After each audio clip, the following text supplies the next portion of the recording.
நீங்க எப்பவாவது தண்ணிக்குள்ளேயே இருந்துட்டு தாகத்தால தவிக்கிற ஒரு மீன் மாதிரி உணர்ந்திருக்கீங்களா? ம் ஒரு வித்தியாசமான கற்பனை, ஆனா ரொம்ப ஆழமான ஒண்ணு. ஆமா. அதாவது உங்கள சுத்தி தண்ணி இருக்கு. ஆனா உங்க தாகம் அடங்கல. இது ஏதோ ஒரு கதை கிடையாது. நம்ம நிஜ வாழ்க்கையோட ஒரு மிக துல்லியமான உதாரணம். கண்டிப்பா. நம்ம தேடுற மகிழ்ச்சி, அமைதி எல்லாமே நமக்குள்ளேயே இருக்கும்போது, நம்ம அத என்ன சொல்றது? ஏதோ வெளியுலகத்துல தேடி அலைஞ்சிட்டு இருக்கோம். அந்த வெளியில தேடுற மனிதர்கள குறிக்கத்தான் ஊ சின் அப்படின்ற ஒரு பழங்கால சீன தத்துவவியலாளர் இந்த வார்த்தையை பயன்படுத்துறார். தாகமுள்ள மீன்கள். ரொம்ப பொருத்தமான வார்த்தை. இருட்டறையில வெளிச்சத்த தேடுறது சாதாரணமான விஷயம். ஆனா கண்கள மூடிக்கிட்டு சூரியன தேடுறது, அதுதான் இந்த தாகமுள்ள மீன்கள் நிலை. சரியா சொன்னீங்க. அவருடைய அஃபோரிசம்ஸ் ஃபார் thirsty ஃபிஷ், அதாவது தாகத்தில் தவிக்கும் மீன்களுக்கான பொன்மொழிகள் அப்படின்ற தொலைந்து போன எழுத்துக்களின் தொகுப்பை பற்றி தான் இன்னைக்கு நம்ம ஆழமான அலசல்ல பார்க்க போறோம். இந்த தேடலுக்கு உங்களை வரவேற்கிறோம். இந்த தேடல் சாதாரணமானது கிடையாது. இந்த தத்துவங்கள் எந்த காலகட்டத்துல உருவாச்சு அப்படின்னு பாத்தீங்கன்னா, அது இன்னும் ஆச்சரியமா இருக்கும். நீங்க அந்த கிமு 403 முதல் 221 வரையிலான காலகட்டத்தை பத்தி சொல்றீங்க இல்லையா? ஆமா, ஆமா. அத சீன வரலாற்றுல போரிடும் நாடுகளின் காலம், வாரிங் ஸ்டேட்ஸ் பீரியட் அப்படின்னு சொல்வாங்க. சாவ் வம்சம் தன்னுடைய அதிகாரத்தை இழந்துட்ட ஒரு நேரம் அது. கன்ஃபியூஷஸோட மறைவுக்கு பிந்தைய காலம், எங்கும் வன்முறை, இரத்த களரி, ஒரு நிலையற்ற தன்மை. அப்படிப்பட்ட ஒரு இருண்ட, குழப்பமான சமூக சூழல்ல தான் மனித மனம் அமைதிய தேடி ரொம்ப தீவிரமா திரும்புது. ஆனா எனக்கு ஒரு விஷயம் ரொம்ப ஆச்சரியமா இருக்கு. உங்கள சுத்தி எங்கும் போர் முழக்கங்கள் கேட்டுட்டு இருக்கு. நாளைக்கு நம்ம உயிரோடு இருப்போமா அப்படிங்கிற பயம் இருக்கு. அந்த நேரத்துல ஷாங் மாநிலத்துல பிறந்த ஊ ஷின் தனக்கான முழுமையான அமைதிய கண்டுபிடிக்கிறாரு. அது எப்படி சாத்தியம்? அந்த சூழல்ல பாத்தீங்கன்னா 100 சிந்தனை பள்ளிகள் தோன்றுச்சு அப்படின்னு குறிப்புகள் சொல்லுது. அவருடைய நண்பர், அதே சமயம் தத்துவ போட்டியாளர் காவ் மிங், இவங்கெல்லாம் பெரிய பெரிய புத்தகங்கள் எழுதிட்டு இருக்காங்க. ஆனா ஊ ஷின் அப்படி செய்யல. மத்த தத்துவவியாளர்கள் உலகத்தை தர்க்க ரீதியா விளக்க முயற்சி பண்ணும்போது இவருடைய அணுகுமுறையே வேற மாதிரி இருந்துச்சு. சுருக்கமே அவருடைய தனித்துவம்னு சொல்லலாம். ம் அவர் பெரிய கோட்பாடுகளையோ சிக்கலான சித்தாந்தங்களையோ உருவாக்கல. உண்மைதான். சொல்லப்போனா வார்த்தைகள் அப்படிங்கறதே உண்மையான புரிதலுக்கு ஒரு தடையா இருக்கு அப்படிங்கறத அவர் ரொம்ப ஆழமா நம்பினாரு. வார்த்தைகள் அப்படிங்கிறது ஒரு ஒரு சுட்டிக்காட்டி மட்டும்தான். நிலவ காட்டுற விரல் மாதிரி இல்லையா? கரெக்ட். நிலவ காட்டுற விரல பார்த்துட்டு விரல் தான் நிலவுன்னு நினைச்சிடக்கூடாது. இந்த தெளிவு அவருக்கு இருந்ததுனால தான் கிபி 650ல வாழ்ந்த சிமா செஞ்சன் மாதிரி பெரிய டாவோயிஸ்ட் தியான குருக்களுக்கு இவருடைய எழுத்துக்கள் பெரிய அடித்தளமா இருந்துச்சு. ஒரு நிமிஷம். இங்க எனக்கு ஒரு பெரிய முரண்பாடு தோணுது. வார்த்தைகள் புரிதலுக்கு தடை அப்படின்னு உறுதியா நம்புற ஒருத்தர் ஏன் அதே வார்த்தைகளை பயன்படுத்தி ஒரு புத்தகத்தை எழுதணும்? நியாயமான கேள்விதான். இது எப்படி சொல்றது? ஒரு பார்வையற்ற ஒருத்தருக்கு ஓவியம் வரைய கத்துக் கொடுக்கற மாதிரி இல்லையா? ரெண்டு பேருக்குமே பார்க்க முடியாத ஒன்னை எப்படி வார்த்தைகளால கடத்துறது? ஆடா, நீங்க கேட்ட இதே கேள்விய அதே பார்வையற்றவர் உதாரணத்தோட ஊசின் தன்னுடைய நூல்லையே குறிப்பிடுறாரு. ஓ, அப்படியா? ஆமா. வார்த்தைகளால விவரிக்க முடியாதத சொல்றது அப்படிங்கிறது பார்வையற்றவருக்கு ஓவியம் கத்து தர்றது போலதான் அப்படின்னு அவர் ஒத்துக்கிறார். ஆனா பின்ன ஏன் எழுதினார்? அதான் அதுக்கு என்ன காரணம் சொல்றாரு? அவரு வார்த்தைகளை ஒரு விளக்க உரையா பயன்படுத்தல. பதிலா உங்க தர்க்க மனச உடைக்கிற கொக்கிகளா பயன்படுத்துறார். ஹுக்ஸ் அப்படின்னு சொல்லலாம். கொக்கிகளா? அதாவது திரும்ப திரும்ப ஒரே வார்த்தைய சொல்றதா? சரியா பிடிச்சிட்டீங்க. அந்த வார்த்தையோட ஓசைய விட அதோட பின்னாடி இருக்கிற மௌனமும் புரிதலும் உங்க மனசுக்குள்ள சத்தமா ஒலிக்கிற வரைக்கும் உங்களை அந்த வார்த்தைகள் மூலமா பிடிச்சு வைக்கிறார். ஓ, அப்போ இதை வாசிக்கிற அனுபவமே ரொம்ப வித்தியாசமா இருக்கும். மொழிபெயர்ப்பாளர் ராய் மெல்வின் இதை பத்தி ஒரு சுவாரஸ்யமான விஷயத்த சொல்றார். ஆமா, அவர் என்ன சொல்றாருன்னா, இது மூளைய கசக்கி பிழிஞ்சு புரிஞ்சுக்கிற வாசிப்பு கிடையாது. இதை நான் படிக்கும்போது எனக்கு என்ன தோணுச்சுன்னா, நம்ம மைக்ரோவேவ்ல ஒரு உணவை வச்சு அவசரமா சூடாக்குற மாதிரி கிடையாது இந்த தத்துவம். ரொம்ப சரியான ஒப்பீடு. பதிலா ஒரு பாரம்பரியமான ஓவன்ல ஒரு பொருளை வச்சு அது ரொம்ப மெதுவா அந்த சூட்டை தனக்குள்ள உள்வாங்கி வேகுமே, அது மாதிரி ஒரு அனுபவம். பாசிவ் பாண்டரிங்னு சொல்றாரு. கண்டிப்பா. மைக்ரோவேவ் அப்படிங்கிறது நம்ம தர்க்க மனம். அது உடனடியா ஒரு பதில தேடுது. ஆனா ஓவன் அப்படிங்கிறது நம்ம ஆழமான விழிப்புணர்வு. அது மெதுவா தகவல்களை உள்வாங்குது. இந்த மெதுவான புரிதலை நவீன உலகத்துக்கு கடத்துறதுல மொழிபெயர்ப்பாளர் ராய் மெல்வின் நிறைய சவால்களை சந்திச்சிருக்கார். ஆமா, அவர் சில சுதந்திரங்களை எடுத்துக்கிட்டாரு. உதாரணமா, பண்டைய சீன வார்த்தையான கெரன் அப்படிங்கிறத அப்படியே தனிநபர் அப்படின்னு மொழிபெயர்க்கலாம். ஆனா அவரு ஈகோ அதாவது அகங்காரம் அப்படின்ற வார்த்தையை பயன்படுத்தினாரு. ஏன் அந்த மாற்றத்தை செய்யணும்? தனிநபர் அப்படிங்கிறதுக்கும் ஈகோ அப்படிங்கிறதுக்கும் என்ன பெரிய வித்தியாசம் வந்துட போகுது? பெரிய வித்தியாசம் இருக்கு. தனிநபர் அப்படிங்கிற வார்த்தை ஒரு ஒரு உயிரியல் மனிதரை மட்டும் குறிக்குது.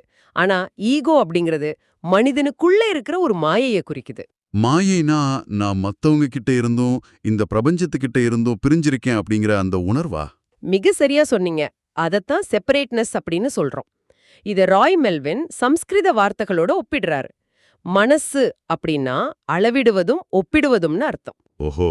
ஆனா அகங்காரம் அப்படிங்கிற வார்த்தைக்கு நானே செய்பவன், ஐ எம் த டூயர் அப்படின்னு பொருள் இருக்குன்னு அவர் சுட்டி காட்டுறாரு. நானே செய்பவன். கொஞ்சம் யோசிச்சு பார்த்தா நம்மளோட எல்லா பதற்றத்துக்கும் மன அழுத்தத்துக்கும் இந்த எண்ணம் தானே ஆணிவேரா இருக்கு. வேறென்ன? நான் இதை செஞ்சு முடிக்கணும், நான் சாதிக்கணும் அப்படின்ற எண்ணம் தான். நான் இதை தவற விட்டுட்டா என் வாழ்க்கையே முடிஞ்சிரும் அப்படிங்கிற இந்த சுமை தான் நம்மள தாகமுள்ள மீன்களா மாத்துது. ஆமா, அதுதான் அஸ்திவாரம். இந்த நானே செய்பவன் அப்படிங்கிற மாயையை உடைக்கத்தான் ஊசின் 3 மைய கருத்துக்களை நோக்கி நம்மள கூட்டிட்டு போறாரு. அந்த ஆழமான தத்துவத்தோட 3 தூண்கள்னு அதை சொல்லலாமா? கண்டிப்பா சொல்லலாம். இதுல முதல் தூண் என்னன்னா, உள்ளத உள்ளபடி, அதாவது வாட் இஸ் எதிர்ப்பதை நிறுத்துவது. நடப்பத அப்படியே ஏத்துக்கும்போது மனம் ஒரு தெளிவான பார்வைக்கு போகுது. இது அவர் மிங் அப்படின்னு சொல்றார். ஒரு நிமிஷம். உள்ளதே உள்ளபடி எதிர்ப்பதை நிறுத்துவது அப்படின்னா சரியா புரியல. இப்ப இதை கேட்டுட்டு இருக்கிற ஒருத்தர் காலையில ஆபீஸ் போகும்போது கடுமையான டிராஃபிக்ல மாட்டிக்கிறாருன்னு வச்சுக்குவோம். ஒரு நல்ல உதாரணம். அவருக்கு மீட்டிங் இருக்கு, நேரம் ஆயிடுச்சு. அவர் அந்த சூழலை எப்படி எதிர்ப்பதை நிறுத்துவது? அருமையான கேள்வி. இப்போ டிராஃபிக் அப்படிங்கிறது ஒரு உண்மை. அதுதான் உள்ளதே உள்ளபடி. அத உங்களால அந்த நொடியில மாத்த முடியாது இல்லையா? ஆமா, முடியாது. ஆனா உங்க மனசு என்ன பண்ணுது? நான் ஏன் இந்த வழியா வந்தேன்? என் பாஸ் என்ன நினைப்பார்? இந்த ஊர்ல எப்பவுமே இப்படிதான் அப்படின்னு அந்த டிராஃபிக்கோட ஒரு மன போராட்டத்தை நடத்துது. ஆமா, நம்ம எல்லாரும் பண்றதுதான் அது. இந்த போராட்டம் தான் எதிர்ப்பு. இந்த எதிர்ப்பு டிராஃபிக்க ஒரு அங்குலம் கூட குறைக்க போறதில்ல. ஆனா உங்க அமைதிய மொத்தமா குலைச்சிடும். உண்மைதான். எப்போ அந்த போராட்டத்தை நீங்க கைவிடுறீங்களோ, அதாவது டிராஃபிக் இருக்கு, நான் தாமதமா தான் போவேன் அப்படிங்கிற யதார்த்தத்தை ஏத்துக்கிறீங்களோ, அங்க ஒரு தெளிவு பிறக்குது. அதுதான் வூயிங். அப்போ அந்த வூயிங் அப்படிங்கிற தெளிவு பிறக்கும்போது நம்மளோட அடுத்தடுத்த செயல்கள் எல்லாமே அந்த வெய் யூ வெய் அப்படிங்கிற நிலைக்கு போயிடுமா? ஆமா, வெய் யூ வெய், அதாவது செயலற்ற செயல் அப்படின்ற நிலையை அடையுது. இங்க திரும்பவும் ஒரு முரண்பாடு வருது எனக்கு. செயலற்ற செயல்னா நான் எதுவுமே செய்யாம அப்படியே சும்மா இருக்கணுமா? எனக்கு பசிக்குதுன்னா நான் சாப்பிட உணவு தேட வேண்டாமா? அது பலருக்கும் வர சந்தேகம்தான். இப்படி எதுவுமே செய்யாம இருந்தா நம்ம எப்படி உயிர் வாழ்வது? இது நினைக்கும்போது தன் சொந்த வாலையே துரத்தி சுத்துற ஒரு நாய்க்குட்டியோட குழப்பம் மாதிரி எனக்கு தோணுது. வு ஷின் இத ரொம்ப அழகாவே விளக்குறார். செயலற்ற செயல் அப்படிங்கிறது எதுவுமே செய்யாம மரக்கட்ட மாதிரி இருக்கிறது கிடையாது. பின்ன அதுக்கு என்ன அர்த்தம்? நாம எல்லாரும் ஒரு மாபெரும் நதியில மிதந்துட்டு இருக்கோம். அந்த நதிக்கு ஒரு ஓட்டம் இருக்கு. சிலர் அந்த நதியோட நீரோட்டத்துக்கு எதிரா நீந்துறாங்க. ஆமா, பெரிய சக்தியை செலவழிச்சு போராடுவாங்க. ஆனா முடிவுல அவங்களும் அதே நதியால தான் அடிச்சு செல்லப்படுறாங்க. செயலற்ற செயல் அப்படிங்கிறது நீரோட்டத்துக்கு எதிரா நீந்தி சக்திய வீணாக்காம நீரோட்டத்தோட இசைஞ்சு பயணிக்கிறது. அடா, அதாவது நம்ம செயல் செய்வோம், ஆனா அந்த செயல்ல நான் இதை ஏன் விருப்பப்படி வளைக்கிறேன் அப்படிங்கிற ஒரு திணிப்பு இருக்காது. சரியா சொன்னீங்க. பசிச்சா சாப்பிடுவீங்க, ஆனா அது இயற்கையோட ஒரு நிகழ்வா நடக்குமே தவிர உங்களோட தனிப்பட்ட போராட்டமா இருக்காது. பிரபஞ்சத்தோட ஓட்டத்தோட இணைந்து செயல்படுறது தான் வெய் வு வெய். அதாவது நதியோட இணைந்து நீந்தினா பயணம் இளமுவாகுது. சரி, அப்படியானா இந்த அமைதியான பயணத்துல 2வது தூண் என்னவா இருக்க முடியும்? நான் நதியோட மதக்கிறேன்னா என்னை செலுத்துவது யார்? அதுதான் அந்த ஆழமான 2வது தூண். நீங்க நதியோட மிதக்க தொடங்கும் போதே உங்களுக்கு ஒரு தெளிவு பிறக்கும். என்ன தெளிவு அது? உலகத்துல எந்த ஒரு தனி மனிதனும் எதையும் சொந்தமா செய்யறது இல்ல அப்படிங்கிற புரிதல் தான் அது. இந்த பிரபஞ்சத்துல ஒன்று, தி ஒன், அது மட்டுமே எல்லாவற்றையும் செஞ்சிட்டு இருக்கு. நாம எல்லாரும் அந்த ஒன்றின் கைகள்ல இருக்கிற கருவிகள் மட்டும்தான். இன்ஸ்ட்ருமெண்ட்ஸ். ஆமா, மழை பெய்யறத போல, செடி வளர்றத போல, உங்க மூச்சு நடக்கிறத போல உங்க செயல்களும் அந்த மாபெரும் ஒன்றின் வெளிப்பாடுதான். சற்று பொறுங்க, இது கொஞ்சம் எப்படி சொல்றது, ஒரு ஆபத்தான சிந்தனையா தோணுதே.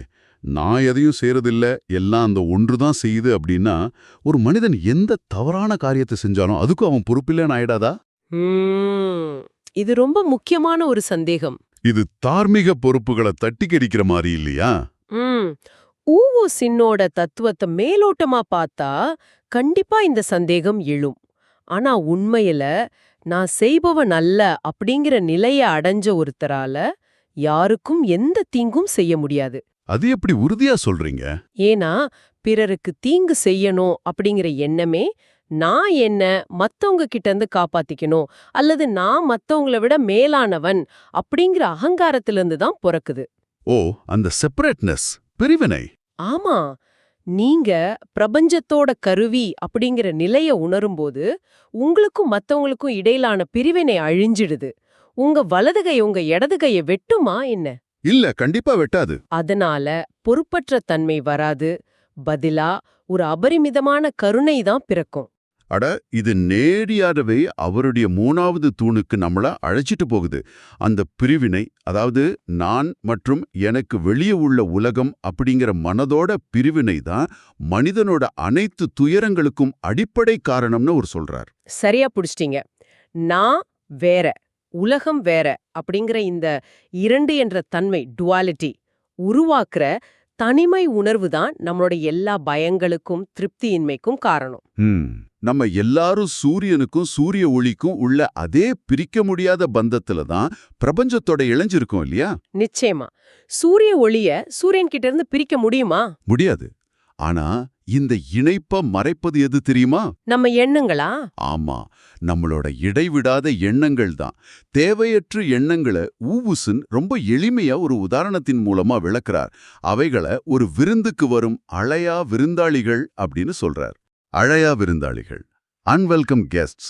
இதை நம்ம அன்றாட வாழ்வில எப்படி பயன்படுத்துறது? நம்மால எண்ணங்களை தடுக்கவே முடியாது. எண்ணங்களை தடுக்கணும்னு ஊசன் சொல்லவே இல்ல. உங்க வீட்டுக்கு அழையா விருந்தாளிகள் வந்துட்டாங்க, நீங்க அவங்கள வெளியேற்ற போராடினா என்ன ஆகும்? ஒரு பெரிய சண்டை நடக்கும். ஆமா, அங்கே ஒரு சண்டை நடக்கும். அவங்க உங்கள கவனிப்பாங்க. அதுக்கு பதிலா அவங்க வந்திருக்கிறத உணருங்க. ஆனா அவங்களுக்கு உணவளிக்காதீங்க, உபசரிக்காதீங்க, அவங்கள கண்டு கொள்ளாதீங்க. அதாவது ஒரு எண்ணம் வரும்போது, அடடா இப்படி ஒரு எண்ணம் வருது அப்படின்னு அதோட போராடாம அதை ஒரு மேகம் போல கடந்து செல்ல விடணும். அவ்வளவுதான். கவனிக்கப்படாத விருந்தாளிகள் தானாகவே வெளியேறிடுவாங்க. இது கேட்க ரொம்ப எளிமையா இருக்கு. ஆனா நடைமுறையில பயிற்சி செய்யும் போது மக்கள் பெரும்பாலும் பாதியிலே விட்டுடுறாங்க. ஆமா, அதுதான் நிதர்சனம்.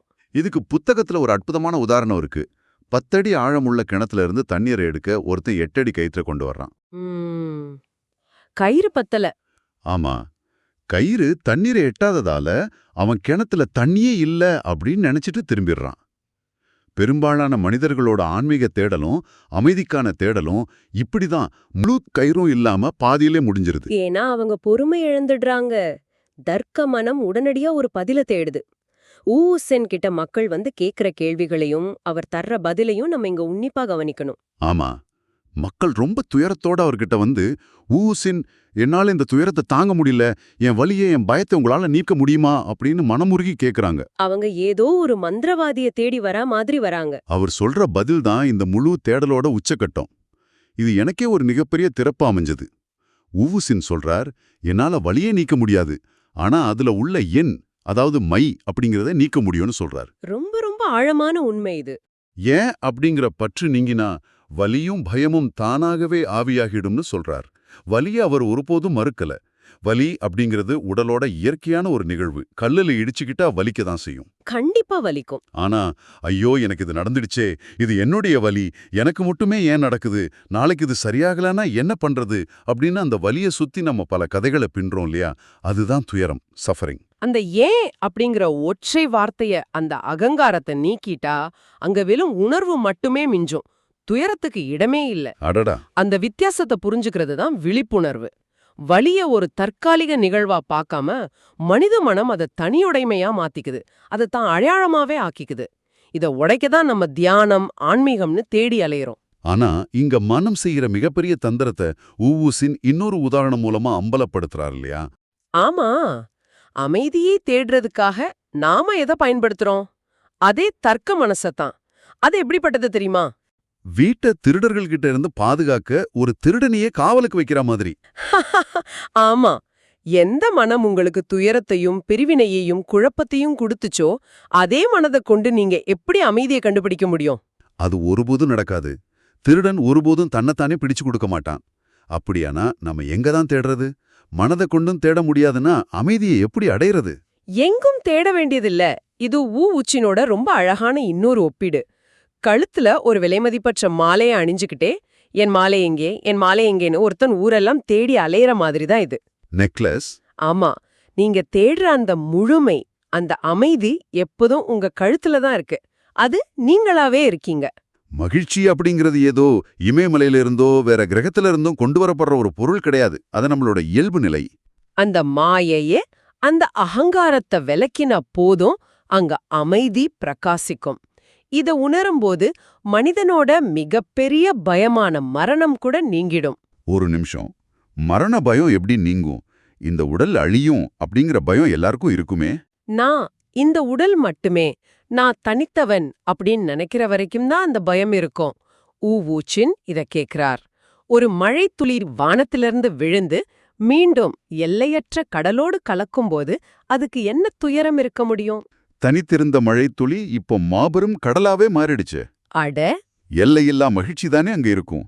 அதுபோலதான் தனி மனிதன் நான் அப்படிங்கிற மாயை முற்று பெற்று அவன் மீண்டும் பிரபஞ்சத்தோட கலப்பதுதான் மரணம்.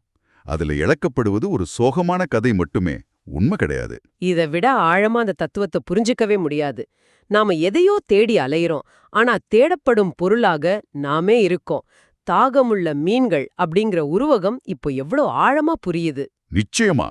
ஓ, ஜின்னோட இந்த தொலைந்து போன எழுத்துக்கள் 2000 ஆண்டுகளை தாண்டியும் இன்றைய நவீன அவசர உலகுக்கு எவ்வளவு பொருத்தமா இருக்கு பாருங்க. உண்மைதான். இது நம்ம மூளையில புதிய தகவல்களையும் அறிவையும் நிரப்பிக்கிற ஒரு பயணம் கிடையாது. மாறா, நாம சுமந்துட்டு இருக்கிற தவறான நம்பிக்கைகளையும் அகங்காரத்தையும், நான் செய்கிறேன் அப்படிங்கிற மாயையையும் ஒவ்வொன்னா கீழே இறக்கி வைக்கிற பயணம். இறுதியா இதை கேட்டுட்டு இருக்கிற உங்ககிட்ட ஒரு புதிய ஆழமான சிந்தனையை விட்டு சொல்ல விரும்புறோம். விழிப்புணர்வு அடைவது, அதாவது அவேக்கனிங் அப்படிங்கிறது புதிய அறிவை சேர்ப்பது கிடையாது, ஏற்கனவே இருக்கிற அனைத்தையும் நீக்குவது.